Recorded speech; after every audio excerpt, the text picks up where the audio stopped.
Bon, assez d'histoire. On va voir maintenant la base de la chimie qui permet d'expliquer tous ces sucres, protéines et lipides-là. Fait que de base, on n'a pas besoin de tout le tableau périodique pour faire de l'alimentation.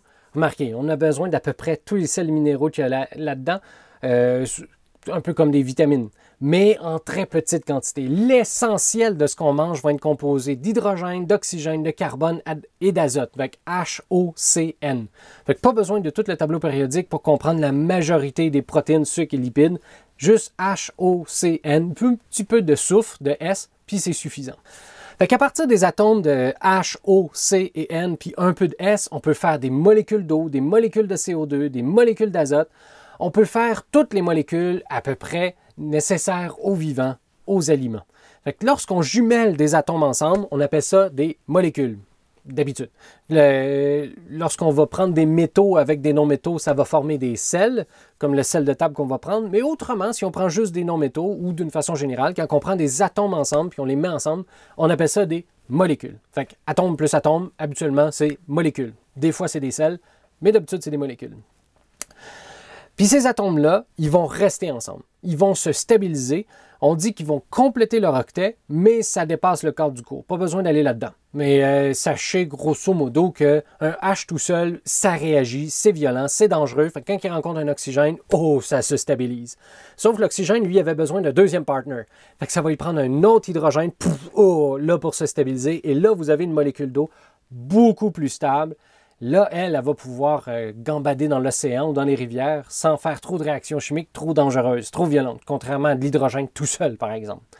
Fait que les atomes veulent se lier avec d'autres atomes pour se stabiliser. Puis, grosso modo, on va utiliser ces règles-là, ou du moins, je vais utiliser ces règles-là. Je ne pense pas vous demander à l'examen de me dessiner des grosses molécules puis d'en inventer, mais ce serait le fun que vous connaissiez les règles que moi j'ai en tête quand je vous dessine des molécules. Fait que grosso modo, un H, il a besoin d'une autre liaison pour être stable. O et S, ils ont besoin de 2 liaisons pour être stable. N a besoin de 3 liaisons pour être stable. C a besoin de 4 liaisons. Fait que quand vous me donnez des atomes, mettons C3N1, S2, H2, fait que là, je dois faire une molécule avec 3 carbones, 1 azote, azote c'est N, 2 soufres puis 2 hydrogènes. Ben pour moi, c'est comme si vous me donniez des blocs Lego à Noël. Je trippe. Fait que là, je sais que mes briques de carbone, il faut que je les assemble avec 4 autres atomes pour que ça soit stable. Fine. Les N, je sais qu'il faut que je les assemble avec 3 autres atomes pour qu'ils soient stables. Le S, 2 et le H, une fois. Fait que moi, mon truc, quand je fais mes molécules, c'est que je mets les atomes capables de faire plusieurs liaisons. Par exemple, le carbone, il en fait 4. Il a besoin de 4 liaisons pour être stable. Je le mets au centre. Je le mets au centre de ma feuille, comme ça. Puis je mets mes 4 liaisons tout autour. Plop, plop, plop, plop. Et je sais qu'il faut que je fasse donc 4 liaisons pour qu'il soit stable. Fait que je pourrais mettre un oxygène ici pour le stabiliser. Bah, j'aurais dû mettre un S. Hein? Je vous ai dit que c'était un S qui était ici. Mais comme le S se comporte comme de l'oxygène, ça va être similaire. D'ailleurs, on a trouvé des organismes vivants proches des, des espèces de volcans sous-marins avec énormément de soufre. Il y a des bactéries qui utilisent non pas du O2 pour vivre, mais du S, du soufre. Fait que les deux se comportent pas mal de la même façon. D'ailleurs, si vous rencontrez du soufre, ça risque d'être dangereux, ça risque d'être un bon comburant comme de l'oxygène. D'ailleurs, on met du soufre, entre autres, dans les allumettes pour que ça flamme. Fait que bon, je mets un oxygène. Mon oxygène, lui, il vient tout le temps avec 2 petits points, 2 paires de petits points dont je vais vous parler tantôt. C'est des électrons. Fait que 1, 2, 3, 4. Puis il doit faire une autre liaison. Fait que pour terminer la ligne, on pourrait mettre un H. Le H, lui, a besoin juste d'une liaison. Fait que je viens de terminer ma première section de mon gros bloc Lego. Fait que j'ai mis un oxygène, un hydrogène là.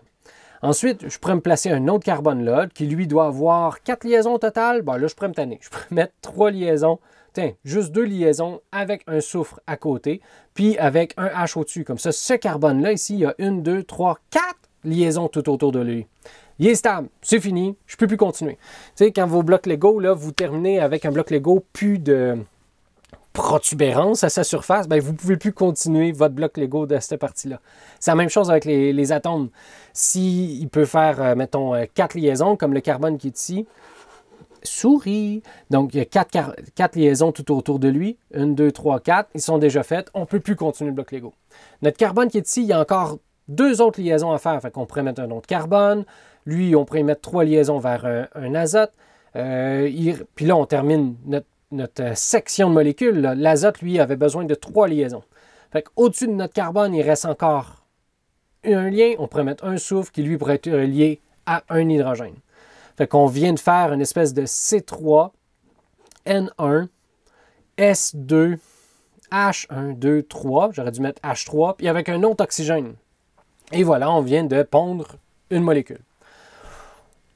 Ben, elle doit être toxique. Hein? Plus il y a de soufre à l'intérieur, méfiez-vous, ça risque d'être dangereux. Des C triple lien N, des fois ça peut être bon, mais méfiez-vous, c'est dangereux ça aussi. Juste du cyanure, là, ça serait HCN. Donc un H, une liaison, un C, triple liaison N. Fait, méfiez-vous. Fait qu'il y a moyen, avec un œil de chimiste ou de biochimiste, de regarder ça et de savoir comment ça va se comporter. Mais là, pour ici, je voulais juste vous montrer la base de moi, qu'est-ce qui se passe dans ma tête quand je vois une molécule. Je fais juste compter le nombre de liaisons. Le carbone doit en avoir 4, l'azote 3, l'oxygène et le soufre 2, l'hydrogène 1. Puis après ça, je vérifie si ma molécule est stable. Si oui, elle risque d'exister.